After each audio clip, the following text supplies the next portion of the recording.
দেশের বিভিন্ন রণক্ষেত্রে অংশগ্রহণ করেছেন। আপনাদেরকে পাঞ্জাবি পায়জামার টুপি থেকে টার্গেট কিলিং করা হয়েছে।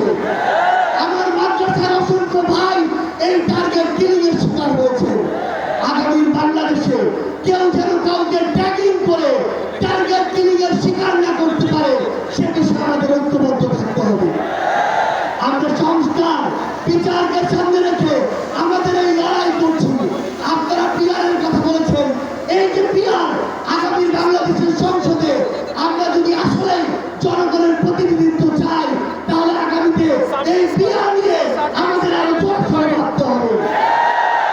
আমরা আপনাদেরকে স্পষ্ট করে আমাদের জাতীয় নাগরিক পার্টি এনসিপির পক্ষ থেকে অঙ্গীকার করি, বাংলাদেশের প্রশ্নে জনগণের প্রশ্নে আপনারা যদি ঐক্যবদ্ধ থাকেন আপনাদের সাথে কাঁধে কাঁধ মিলিয়ে 24-এর মতো এনসিপি আবার আগামী বাংলাদেশে লড়াই করবে।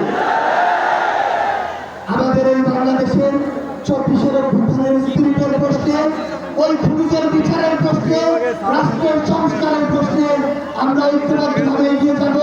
আমরা যতদিন ঐক্যবদ্ধ থাকবো ততদিন এই বাংলাদেশে আর কোনো হাসিনা মাথা উঁচু করে দাঁড়াতে পারবে না। ইনশাআল্লাহ আপনাদের সাথে আমাদের আবারও দেখা হবে রাজপথ লড়াইয়ে অথবা বিজয়ে। ততদিন পর্যন্ত